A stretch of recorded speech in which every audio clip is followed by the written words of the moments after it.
Bonjour à toutes et à tous, il est 13 heures partout au Mali, c'est l'heure du journal.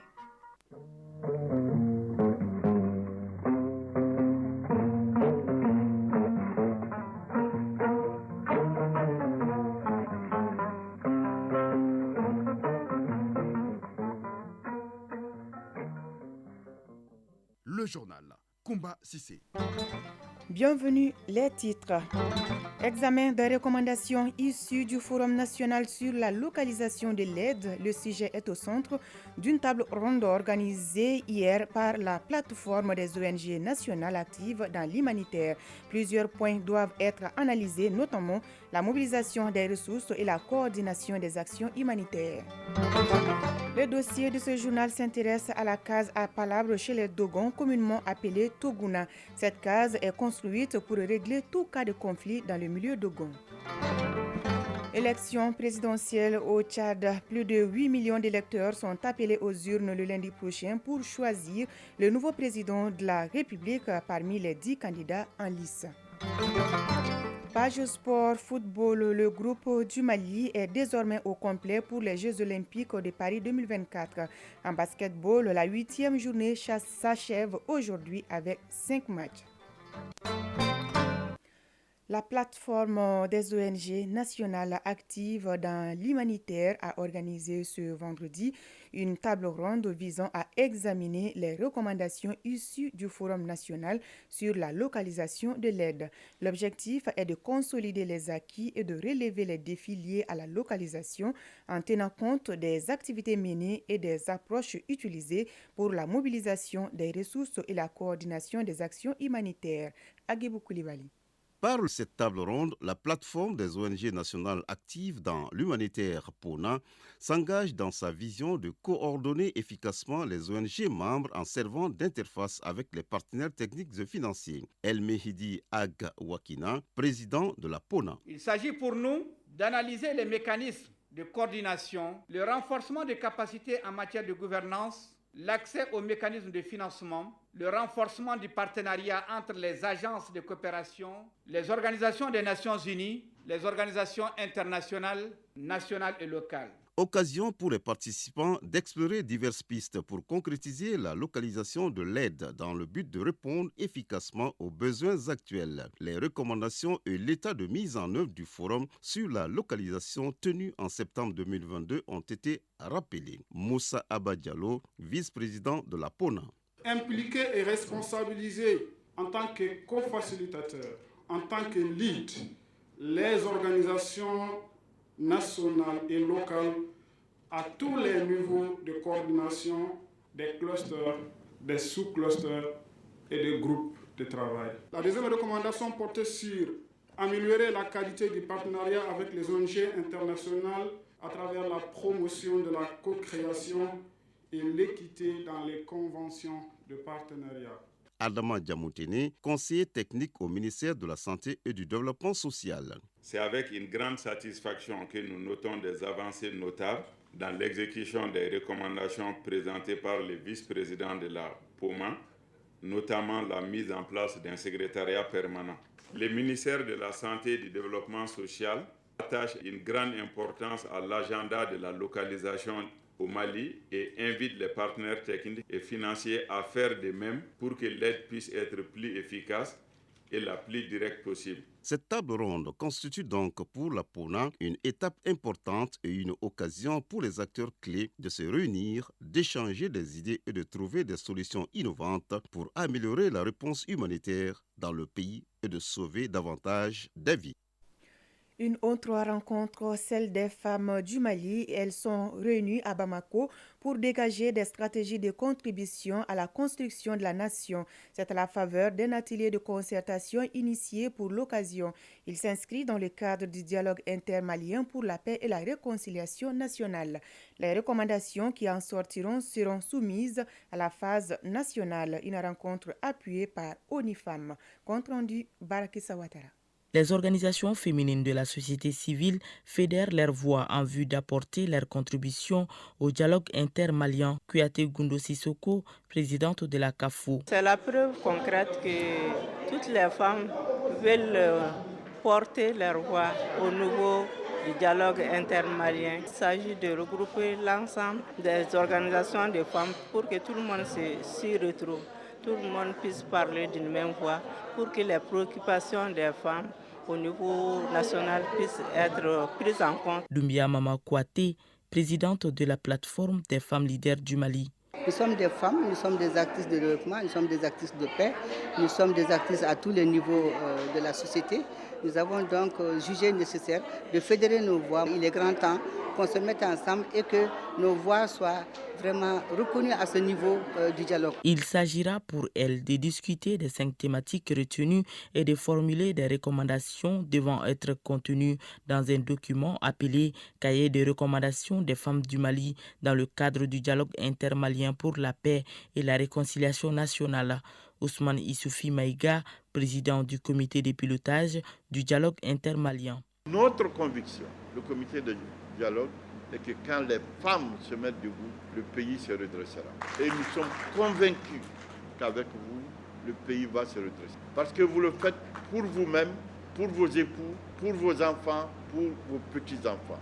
Et il n'y a pas de sincérité, de loyauté, plus que la femme. Madjou Sango, secrétaire général du ministère de la promotion de la femme, de l'enfant et de la famille. En tant que département de tutelle des fêtières, nous avons estimé que ce dialogue intermalien qui est en train de se dérouler, dont la phase nationale même commence ce lundi, il faudrait que toutes les fêtières du Mali fassent ensemble leur contribution. Il est attendu des femmes du Mali, à l'issue de ces 2 jours d'exercice, des questionnements profonds sur les grands mots et défis qui assaillent la nation. Cet atelier est également l'occasion pour les femmes du Mali de traiter sans tabou les questions spécifiques portant sur leur rôle et responsabilités dans la gestion des conflits et dans le développement du pays. Dossier de ce journal, comme annoncé tout à l'heure dans les titres, l'homme Dogon est un adepte du dialogue et du consensus.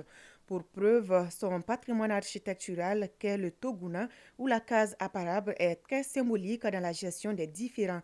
Au pays Dogon, tout se règle sous le Toguna et l'édifice est savamment conçu pour cela. Le Toguna, symbole du dialogue et de l'immunité du Dogon, un dossier signé Cheikh Oumar Sankari.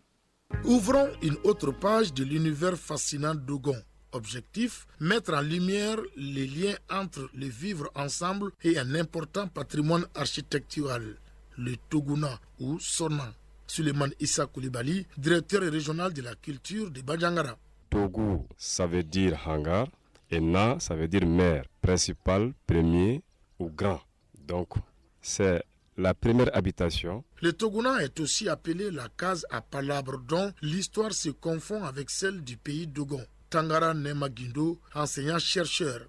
Le premier Toguna a été érigé à Kani. Ils ont fait un Toguna avec 8 piliers et puis 8 strates, c'est-à-dire 8 couches. Pour la simple raison, les 8 piliers constituent les 8 nomons, c'est-à-dire les génies des eaux qui ont accompagné les Dogons de leur lieu d'habitation d'avant pour arriver jusqu'au pays Dogon. Par endroits, le nombre de piliers passe à 9, mais pas plus. Sur des piliers en bois, l'on sculpte des personnages de la mythologie Dogon.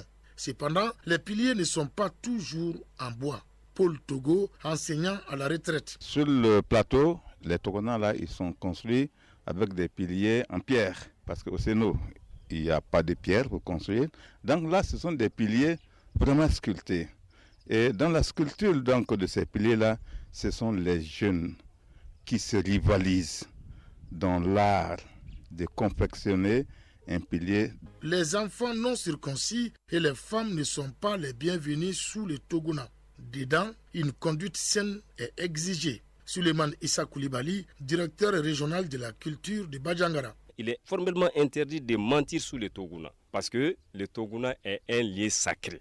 C'est pourquoi les gens avaient plus peur même du tribunal traditionnel qui est le Toguna que d'aller au tribunal moderne. Le Toguna est un haut lieu de gestion traditionnelle des conflits. Dans son architecture, il est d'une hauteur telle que l'occupant ne peut pas se tenir debout. Une stratégie qui vise la prévalence du consensus lors des discussions. En effet, pendant les pourparlers, il arrive que les esprits s'échauffent Dans ces cas, les plus énervés voulant quitter précipitamment les débats se heurtent la tête contre le toit du Toguna. Après avoir retrouvé leur esprit, ils continuent les discussions. Ici, l'ingéniosité architecturale Dogon impose le dialogue. Tangara Nema Guindo, enseignant-chercheur. Le rôle du Toguna est vraiment de trancher les conflits. Un lieu où on vous inculque la tolérance, où on fait la promotion de la paix, où on fait aussi un peu le dialogue inter et extra-communautaire. Le Toguna est aussi la traduction de la modestie de l'homme Dogon. Si vous voulez rentrer là-dessous, vous vous baissez pour rentrer. Vous voulez sortir, vous vous baissez pour sortir. Sous le Toguna, vous rentrez humble. Vous sortez avec cette même humilité. Compte tenu de son importance, le Toguna est reconstruit après plusieurs années dans une ambiance communautaire. C'est une autre preuve de la vitalité de nos mécanismes traditionnels de gestion des conflits. Direction cité universitaire de Kabala, elle dispose désormais d'une bibliothèque universitaire. Avec près de 900 rayons de livres, la bibliothèque est aussi dotée de salles des chercheurs et de doctorats, de lecture, d'informatique et autres. Elle est inaugurée par le chef de cabinet du ministère de l'Enseignement supérieur et de la recherche scientifique, accompagné par les recteurs et directeurs des écoles et instituts supérieurs. Compte rendu Fadima Keita. La coupure du ruban du bloc administratif et de celui de la salle des documents concrétise l'existence de la bibliothèque universitaire de Kabala. Dans ce lieu de perfectionnement tant attendu, les documents conservés selon le système de classification DV facilitent les recherches. Ultramoderne, elle offre aux étudiants, enseignants, chercheurs, doctorants et autres toutes les commodités pour se former à travers la lecture. San Amedou Sidi Touré, conservateur de la bibliothèque universitaire de Kabala. La bibliothèque universitaire de Kabala se présente en deux blocs. Un premier bloc administratif composé des bureaux du conservateur, du responsable de la documentation, du responsable des relations publiques et de l'informaticien. Une salle technique équipée de machines informatiques pour la connexion et la connectivité des ordinateurs. Le deuxième bloc est celle de la bibliothèque elle-même. Elle comporte une salle des documents où on trouve 12 000 ouvrages se rapportant tous à des domaines de connaissances. La disposition des publications des auteurs maliens et africains, des romans, mémoires de sociologie, l'anthropologie offre aux lecteurs un confort sans égal. Professeur Idrissa Soïba Traoré, recteur de l'Université des lettres et des sciences humaines de Bamako. L'infrastructure dispose de salles de lecture pour les étudiants, doctorants, enseignants, de salles de connexion pour accéder à des documents hybrides. En plus des ressources webographiques, la bibliothèque est dotée en collection de livres, de périodiques, de mémoires, de thèses et de documents graphiques. Amadou Fane, chef de cabinet du ministère de l'Enseignement supérieur et de la recherche scientifique. Les hommes et les femmes qui y travaillent seront à la disposition du public pour faciliter l'accès aux documents, pour donner une réponse satisfaisante à la demande d'information. Ici, vous pourrez consulter les documents et les prêter sous condition. Le conservateur déplore pour l'heure le manque de ressources humaines. Selon lui, le personnel potentiel chargé de gérer la bibliothèque universitaire de Kabala est estimé à 15. Pour l'instant, ils ne sont que 2. À l'intérieur du pays, en troisième région, impliquer davantage les entrepreneurs et les groupements professionnels dans la lutte contre le travail des enfants. C'est l'objectif d'un atelier de sensibilisation dont les travaux ont débuté ce jeudi à Sikasso. La session enregistre la participation des services nationaux impliqués dans la lutte contre la pratique. Elle est organisée dans le cadre du projet Le travail par l'affaire des enfants et mise en œuvre par Save the Children et d'autres partenaires. Compte rendu Moustapha Doumbia. Ils sont entrepreneurs, promoteurs de groupements d'intérêt économique et représentants de groupements professionnels, entre autres, à prendre part à cette session. Une journée de sensibilisation des syndicats et des plateformes sur le travail décent dans le cadre du projet TPAE, le travail par l'affaire des enfants de Save the Children. Vincent Dambélé, manager du projet TPAE. L'objet, c'est de les informer, de les sensibiliser davantage afin que, une fois au retour dans leurs entreprises respectives, en fonction des conventions ratifiées par le Mali, de bien respecter ces différentes conventions au sein de leurs entreprises. Au cours des échanges, il sera question du concept de travail des enfants, le rôle de l'inspection du travail dans la lutte contre le travail des enfants et la protection sociale en lien avec les droits de l'enfant. L'initiative est saluée par les autorités administratives et par les organisations de lutte contre le travail des enfants, dont la COMADO, Coalition malienne pour les droits de l'enfant. Ali Keita, secrétaire général de la COMADO. On estime qu'entre 20 000 et 40 000 enfants travaillent dans le secteur des petites mines d'or au Mali. Beaucoup d'entre eux commencent à travailler dès l'âge de 6 ans. Ces enfants sont soumis à certaines des pires formes du travail des enfants, ce qui entraîne des blessures, l'exposition à des produits chimiques toxiques et même la mort. Amadou Soumaré, conseiller au gouvernement de Sikasso. Ce projet cadre parfaitement avec les engagements pris par l'État du Mali et ses partenaires à travers la signature et la ratification d'instruments qui affichent clairement les droits de l'enfant comme une priorité politique. Rappelons que le projet Travail par l'affaire des enfants est financé par le ministère néerlandais des Affaires étrangères. Sikasso, Moustapha Doumbia et Suleiman Bamba pour l'ORTM. Hors de nos frontières, au Burkina Faso, une manifestation pour soutenir le régime militaire a eu lieu devant les locaux de l'ambassade des États-Unis à Ouagadougou. Munis de drapeaux du Burkina Faso, du Mali, du Niger et de la Russie, les manifestants ont demandé une clarification qui a été adressée à l'ambassadeur des États-Unis à Ouagadougou après la déclaration américaine concernant le rapport de l'ONG Human Rights Watch accusant l'armée d'exaction. À l'origine, il s'agissait de demander l'expulsion du chargé d'affaires de l'ambassade des États-Unis à Ouagadougou. Plus de 8 millions de Tchadiens sont appelés aux urnes le lundi 6 mars afin de départager 10 candidats dans un scrutin présidentiel qui doit mettre fin à une transition de 3 ans qui a débuté en avril 2021 à la suite du décès d'Idriss Déby Itnou, tué officiellement dans l'ouest du Tchad lors d'une offensive des rebelles du FACT. Après plus de 30 ans de pouvoir de Déby père, c'est son fils Mahamat Idriss Déby qui a été installé dans la foulée sur le fauteuil présidentiel par les généraux de l'armée tchadienne. En Syrie, le groupe État islamiste intensifie ses attaques dans un vaste territoire dans le centre et l'est du pays.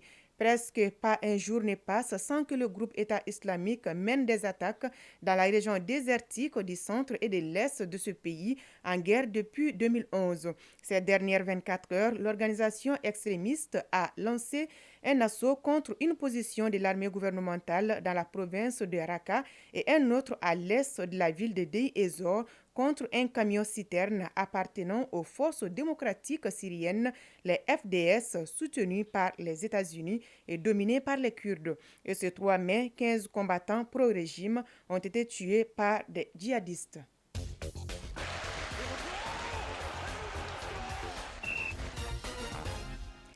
Page sport en football. Le groupe du Mali est désormais au complet pour les Jeux olympiques de Paris 2024. La 24e journée de la Ligue 1 a pris fin ce vendredi et la 25e démarre cet après-midi. En basketball, la 8e journée s'achève aujourd'hui avec 5 matchs. Le résumé de l'actualité sportive, c'est avec Famour Djourté. En basketball, la 8e journée du championnat national prend fin ce samedi. Sur le tableau masculin, l'AS Real joue contre l'AS Commune 1, Atar Club de Kidal affronte le Stade Malais de Bamako et à Kaï, le Sigui reçoit le CRBT. Du côté des dames, Calaban Sport Club va défier le Stade Malais de Bamako. À Koulikoro, le centre Bintou Dambélé recevra le Djoliba Assi. La 8e journée a débuté ce vendredi avec 3 rencontres. En série dames, l'AS Police s'est incliné 65-72 face à l'USFAS et l'AS Real a dominé l'AS Mandé par 88-68. Une seule rencontre est au programme chez les messieurs. Elle a vu la victoire de l'USFAS sur l'AS Police 56-60. En football, aussitôt la 24e journée de la Ligue 1 achevée, la 25e démarre cet après-midi avec 3 matchs. Les 3 rencontres d'aujourd'hui sont 11 créateurs USC Kita et AS Police US Bougouba, respectivement à 16h30 et 18h30 au stade Momoro Konaté. Le 3e match se joue à Bougouni au stade Moussa Diakité. L'US Bougouni reçoit l'association sportive de Korofina à 16h30. Ce vendredi, au compte de la clôture de la 24e journée, 2 matchs étaient au programme au stade Momoro Konaté. Le stade Malais de Bamako a battu 5 buts à 0 le club olympique de Bamako. Ce score de 5 buts à 0 est pour le moment la plus lourde défaite en championnat cette saison. L'autre rencontre a vu la victoire surprise d'ATS de Koro sur Afrique Football Elite 3-2. Toujours en football, le Mali connaît désormais tous ses adversaires des poules pour les Jeux Olympiques de Paris 2024. C'est le Japon qui est venu compléter le groupe du Mali. Les Nippons que les Aigles du Mali ont récemment battus par 3-1 en amical. Pour sa deuxième participation de l'histoire des Jeux Olympiques, l'équipe nationale olympique du Mali est logée dans le groupe D. Avec la consécration du Japon en Coupe d'Asie des moins de 23 ans ce vendredi, ce dernier rejoint le Mali, le Paraguay et l'Israël dans le groupe D. Pour terminer, le milieu de terrain malien de Simba Sporting Club de Tanzanie, Sadio Kanouté, aurait décidé de tourner la page. Sadio Kanouté, 27 ans, ancien joueur du Stade Malais de Bamako, semble aspirer à de nouveaux horizons, évoquant le besoin de relever un nouveau défi. Une nouvelle qui survient malgré une offre de prolongation de contrat jugée alléchante par les observateurs, proposition que le joueur aurait refusée après mûre réflexion avec sa famille. Le président de Simba Sporting Club ainsi que le conseil d'administration du club ont été les premiers informés de cette décision irrévocable. Son départ serait une perte significative pour Simba Sporting Club qui se trouve donc confronté à la tâche délicate de trouver un successeur à la hauteur du milieu de terrain international malien, Sadio Kanouté. Voilà, il est 13h passé de 21 minutes. C'est l'essentiel de ce journal. C'était une présentation de Koumba Sissé. La partie technique a été assurée par Alimata Ouattara.